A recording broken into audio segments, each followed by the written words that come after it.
Oke guys, touring lagi guys. Setelah sekian lama tidak touring, ini touring lagi. Dan kali ini mau menuju ke Madiun. Cuman rutenya saya lewat selatan guys. Ini sampai Ponjong. Nanti 12 Pratimantoro 12 masuk JLS. Kita akan explore JLS. Mungkin sampai Pacitan guys. Habis itu nanti kita baru ke utara, menuju ke kota Madiun untuk menghadiri acara MASI, Motor Antik Klub Indonesia. Nah, pertanyaannya kenapa kok tidak pakai motor antik? Dengan berbagai pertimbangan guys, akhirnya kita pakai motor-motor yang tidak antik demi kelancaran perjalanan. Oke guys, gitu guys. Ikuti terus perjalanan saya dan Mas Lis. Saya hanya berdua aja ini guys dengan Mas Lis. Gitu, acara mati nanti malam, jadi di Stadion Village. Jadi nanti saya bermalam di Madiun, nanti nyari hotel setelah sampai di sana.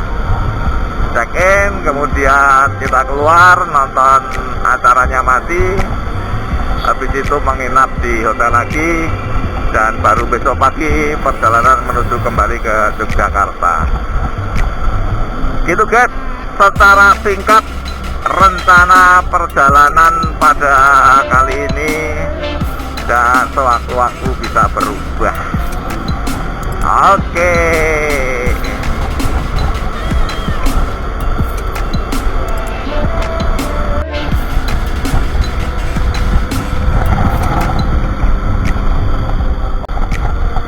Sudah CLS guys. Tigo dewe guys, jalannya temennya ke sini.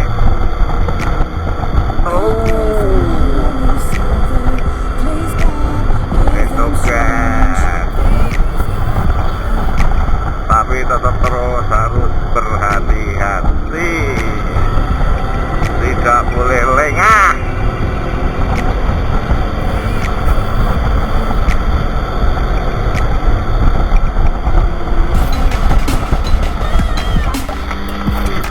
Oke guys, sampai pertigaan Giriwoyo guys.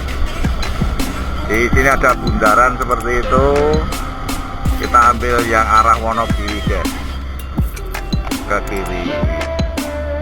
Itu nanti Wonogiri, Jatiroto, Jatisrono, bablas terus lewat pegunungan guys nampaknya.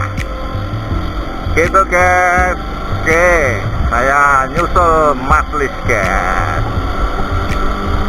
Keluar dari JLS, jalannya mengecil. Oke guys, nanti kita coba lihat seperti apa gitu guys. Ini sudah nyusul. Yuk.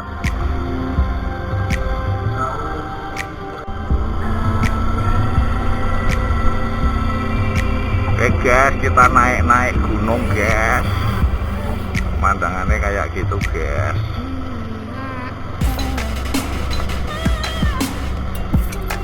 Bagus guys.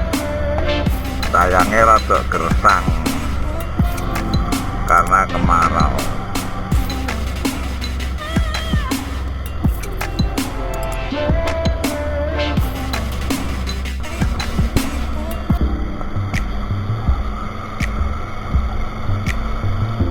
Pemandangannya keren guys.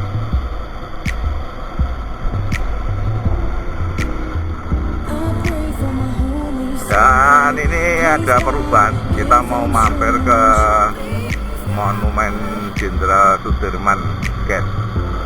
Nanti kita lihat kayak apa guys. Pemandangan pegunungan keren guys. Tuh guys, kayak gitu guys. Dan ini masih naik terus guys. Jalannya cilik, muter-muter. Tuh lihat di mapnya tuh, keriting kayak gitu tuh guys. Aduh. Tapi asik guys tuh. Sana sudah mulai kelihatan tinggi banget. Turun mas, keren.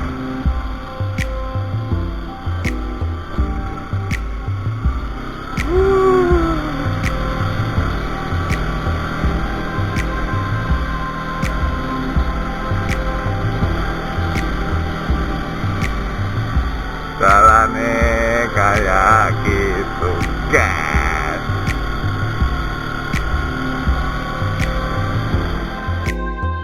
Setelah muter-muter ini saya sampai di puncak gunung, cuman gunung mana nggak ngerti guys. Tuh pemandangannya kayak gitu guys, jurang dalam banget. Dan ini ada warung guys.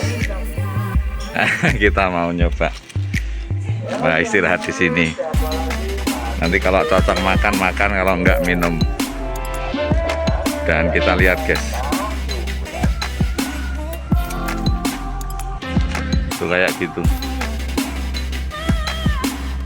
tapi indah pemandangannya. Dan kita ini memang agak melipir, kita mau menuju ke Monumen Sudirman yang ada di Pakis guys. Tadi mendadak ketika saya Jumatan, Mas Lis browsing-browsing dapat tempat itu. Kita akan coba ke sana guys. Udah jalan lagi guys, jalannya ini saya munggah-munggah terus guys.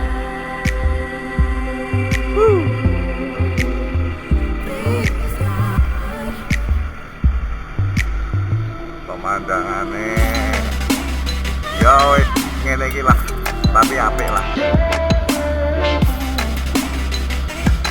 Desa-desa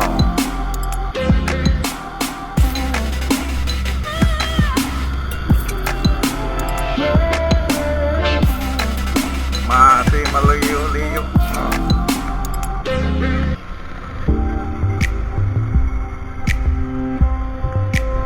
Dan pemandangannya kayak gitu guys.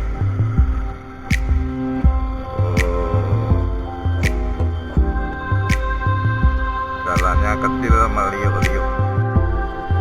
Mapnya habis guys, ini coba tanya pada orang guys. Tapi ternyata jalurnya benar. Tapi memang sudah tidak ada map guys. Jadi guys, lumayan. Lumayan. Dinikmati guys, panas kok. Dan jalannya gimana lagi?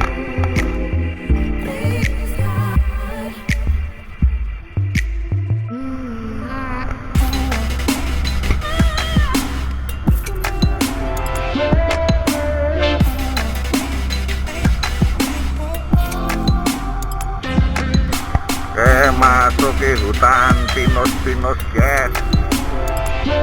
Seger ini, tadi panas, ini sekarang udaranya seger. Wis. Dan jalannya terblok. Kanan.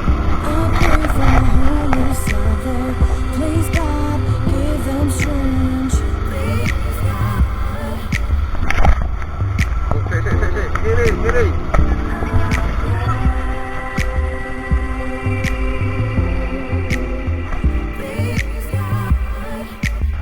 Tuh guys, disuguhi pemandangan yang sangat keren guys.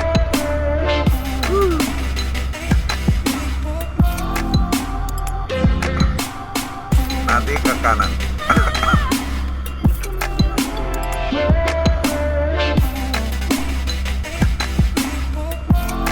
Oke guys, sudah sampai masuk kawasan sejarah Panglima Besar Jenderal Sudirman.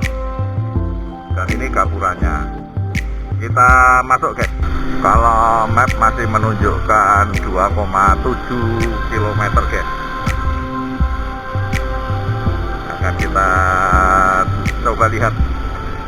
Dan masih disuguhkan dengan view yang lumayan guys, kayak gitu.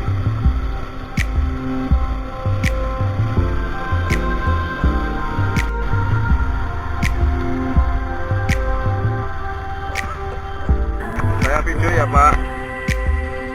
Oke guys, ini kita kita sampai di loket guys. 2 orang 2 motor Pak. 24 guys ya. 24.000 2 orang 2 motor. Setelah berjuang luar biasa guys tadi dalane, wah ngeri guys, manggo kesasar barang. Akhirnya aku sudah sampai di Monumen Jenderal Sudirman. Itu guys di belakang itu. Nah itu patung Jenderal Sudirman, besar sebenarnya guys. Gitu. Nanti kita coba explore guys. Saya mau memulai dari pintu masuk dulu guys. Hanya sedang ada tenda ini guys, tapi nggak apa-apa. Ini ada relief gitu. Ini juga menggambarkan bagaimana pergerakan tentara rakyat Indonesia yang berjuang untuk kemerdekaan Republik Indonesia. Dan Jenderal Sudirman ini karena punya sakit TBC guys, hanya punya 1 paru-paru, tapi dia tidak mau menyerah, terus berjuang demi negara Republik Indonesia. Dan beliau bergerilya. Kenapa beliau bergerilya? Karena para pemimpin bangsa setelah Yogyakarta sebagai ibu kota Indonesia itu diduduki oleh Belanda, akhirnya kemudian jadi sementara kemudian ibu kota Indonesia dipindahkan sementara di Bukit Tinggi, dan seluruh pejabat berangkat ke sana kecuali Jenderal Sudirman yang sedang sakit guys. Dan beliau kemudian malah memimpin pergerakan rakyat luar biasa. Dan itu patungnya beliau tinggi guys ini, dan ini terbuat dari kuningan. Cuman saya nggak bisa masuk mendekat karena kebetulan setelah sampai di sini setelah tadi panas banget, hujan. Gitu guys. Dan ini adalah rumah singgah beliau guys, yang ditempati mulai tanggal 1 April 1949 sampai dengan tanggal 7 Juli 1949. Pada narasumber ini guys, gimana ini ceritanya ini Mas Lis dulu kok ini menjadi tempat persinggahan Jenderal Sudirman? Ini pakar sejarah ini guys dari Steladus.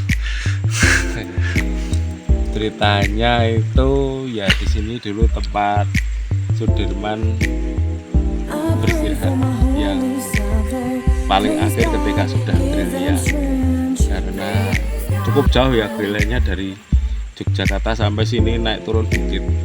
Secara morfologis dari kontur yang seperti ini kan menghindari kejaran dari Belanda pada saat itu.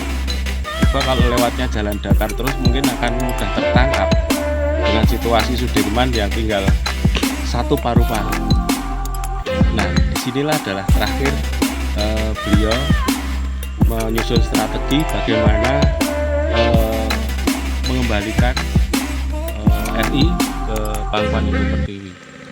Berapa kali ada penjemputan dari Solo, tapi Jenderal Sudirman tidak percaya bahwa itu adalah rencana ada semacam damai.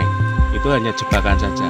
Tapi begitu ada penjemputan dari keraton, maka Pak Dirman langsung ke Sokuntur ke Jogja dengan mobil keraton saat itu, dan langsung dibawa ke Panti Rapih, dan ruang Yosef di Panti Rapih itu sebagai saksi di mana Sudirman dirawat di sana. Yang ada di hadapan saya ini adalah Mas Setiawan, dan bisa bisa diceritakan bagaimana suasana pada saat itu. Kemungkinan kan mungkin kakek buyut itu cerita pada anaknya, pada Simbah kan, Simbah cerita pada orang tuanya Mas Setiawan, orang tua Mas Setiawan kemudian cerita lagi kepada Mas Setiawan gitu. Apa yang dirasakan bisa di-share kepada penonton saya, Mas? Gitu. Kalau menurut cerita dari kakek itu, Pak Dirman itu dulu datang di Sobo itu tanggal 1 April, Pak. Kemudian Pak Lurah menyampaikan bahwa ini ada kedatangan tamu dari Jogja. Ini adalah Panglima Besar Jenderal Sudirman untuk menggunakan rumah itu digunakan sebagai markas komando seperti itu. Dan saat itu Simbah merasa kagum Pak, jadi kagum, Senang juga ya. terharu juga, bahagia. Bahagia. Berhubung karena itu akhirnya beliau juga mempersilahkan kepada Pak Dirman dan seluruh rombongan untuk menggunakan rumah itu sampai selesai, sampai digunakan sampai selesai seperti itu. Iya. Terus Mas, pada saat itu kan belum ada HP ya Mas? Belum ada ya. Kira-kira Panglima Jenderal Sudirman itu dalam memberikan komando kepada seluruh tentara rakyat itu ya dulu, apa namanya dulu ya? TKR dulu. TKR. Nah, itu modelnya gimana tuh? Kalau mungkin sempat dulu itu Pak, diceritakan. kalau Pak Dirman semenjak di sini itu sebenarnya sudah ada pemancar radio dulu. Oh gitu ya? Ya. Oh. Dulu yang memimpin itu kalau menurut cerita Pak Soekarno Hadiwibowo yang berada di Dukuh Bandaran di sebelah selatannya. Oh iya. Dulu kalau Pak Dirman memberikan instruksi kepada tentara yang berada di sebelah Jawa di mana-mana itu lewat radio. Oh ya, jadi ada dua alternatif, guys. Satu itu lewat radio, kemudian yang kedua lewat surat. Tentu yang lewat surat ini agak lama, jadi pasti butuh waktu karena misalnya dari sini ke Jogja saja itu dulu masih jalan kaki dan saya yakin area ini dulu sulit dijangkau. Kalau area ini gampang dijangkau pasti udah diserang oleh Belanda. Jadi area ini, wong saya sekarang aja tantangan saya tadi naik motor jalannya kecil. Keunikan Pacitan inilah salah satu faktor yang kemudian Belanda kesulitan bisa mengejar tentara Panglima Jenderal Sudirman. Mas Setiawan, nampaknya itu aja ya Mas, kalau kita obrolin mungkin sampai pagi nggak akan selesai banyak hal ya. Tapi mungkin ada closing statement Mas, ada apa yang penting yang belum saya tanyakan mau disampaikan Mas. Untuk kaula muda, mari kita bareng bangun untuk kepedulian terhadap sejarah, biar kita tuh tidak melupakan sejarah Pak. Betul. Oke guys, sudah meninggalkan Museum Jenderal Sudirman. Ini sudah sampai jalan utama lagi guys. Kita mau menuju ke Stadion Village di Madiun. Kalau menurut map ini masih 69 km dengan waktu tempuh 2 jam guys. Tapi nanti kita mampir sholat dulu guys, karena sekarang sudah jam 4. Surup-surup, wah pemandangannya apik guys.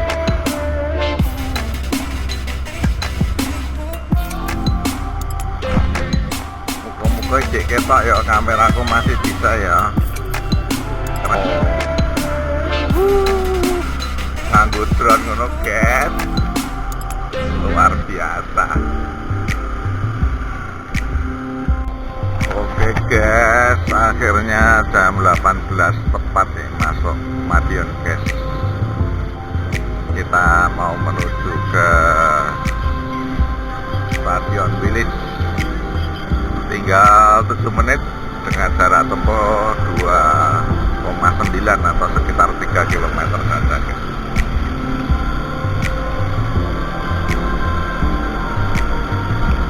Kita lihat lokasi, habis itu nanti kalau ya lihat-lihat sampai puas, habis itu nyari hotel atau nggak tahu nanti guys.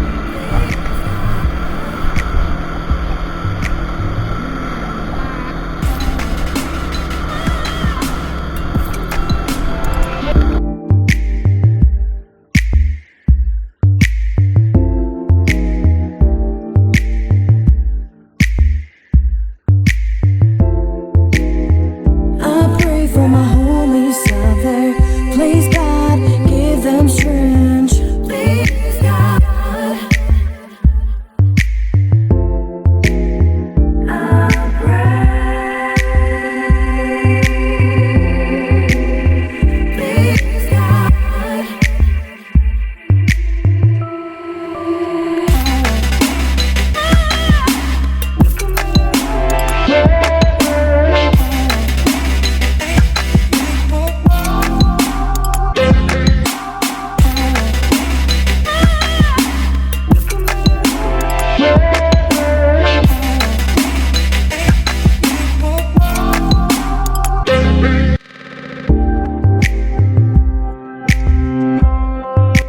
kawin jangan. Lah ya iki adik kawin iki lho.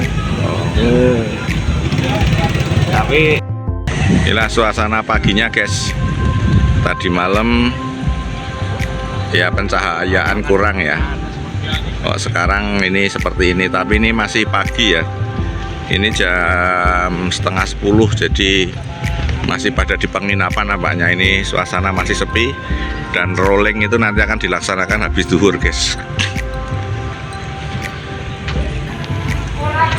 Ini sebagian dari mobil-mobil tua juga yang dipamerkan pada kesempatan saat ini. Oke guys, aku masih di Madiun dan sekarang saya mau masuk toko roti Bluder Cokro, dan itu yang paling terkenal di sini dan itu khasnya Madiun. Pesanan ibu negara guys, maka harus kita belikan. Yuk kita masuk guys. Oke, nampaknya suasananya rame ini guys. Oh, ternyata Mas Li sudah di dalam. Kau ngapa tarat ini?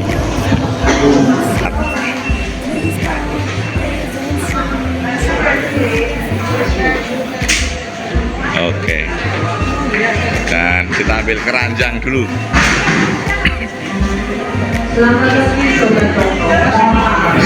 Beritahukan kepada Sobat Cokro yang memiliki kamera nomor AI 1912. Rame banget guys. Oke guys, kita pilih guys. Oke guys, bayar di kasir ini guys.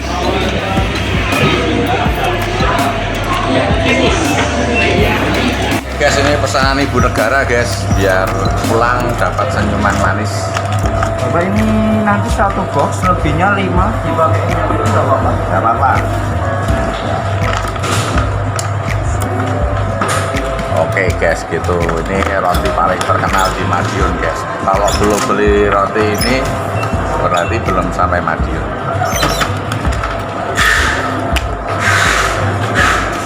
Ini banyak yang rasa ori ya Bapak ya? Ya.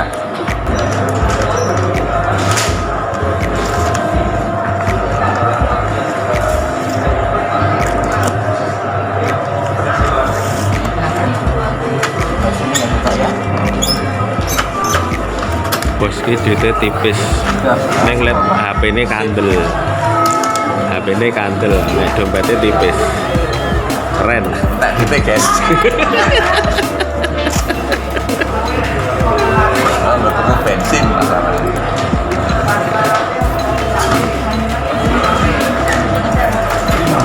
Terima kasih mas. Banyak, silakan datang kembali. Oke guys, selesai, kita keluar lewat sana.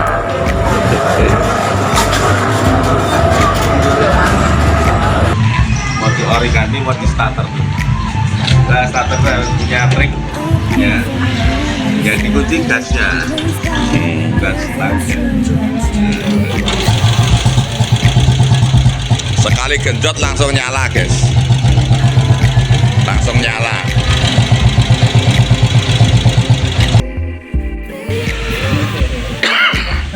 Sekarang pakai HP saya.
Mbak ya?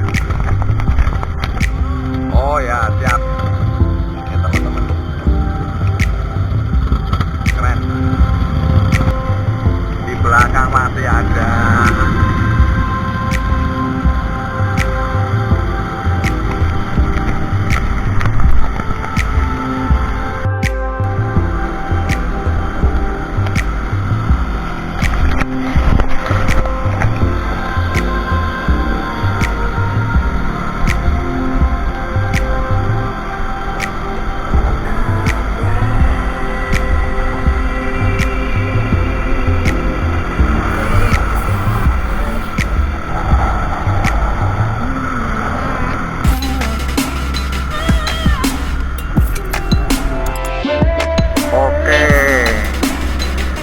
Cemoro Sewu, guys.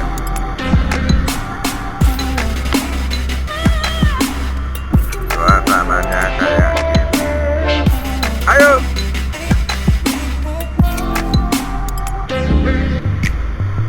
Sebentar lagi perbatasan penuh dengan rumah makan. Oke guys, aku sekarang di Telaga Mandirda. Kita coba masuk guys.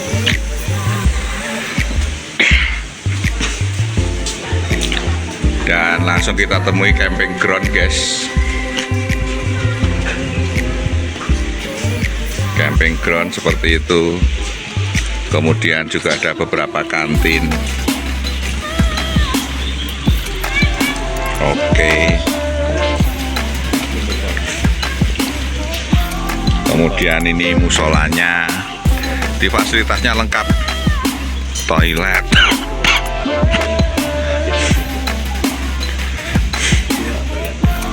nih, oke, toilet bersih representatif. Kemudian, dan ini adalah telaganya.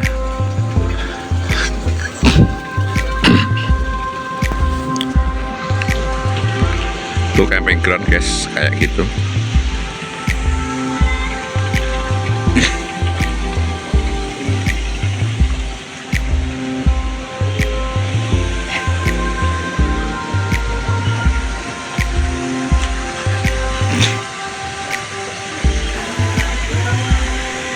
Dan ini telaganya. Ikannya besar-besar guys. Tuh guys ikannya guys. Wah, keren.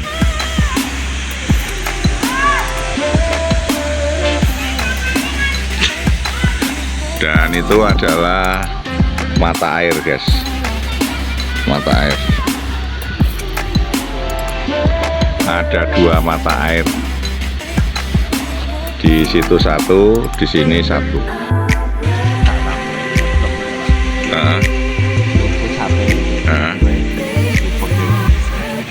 Oke guys, demikian perjalanan saya dari Yogyakarta ke Madiun, kemudian mampir juga di Telaga Mandirda yang berada di wilayah Karanganyar. Terima kasih, jangan lupa like, komen, dan subscribe.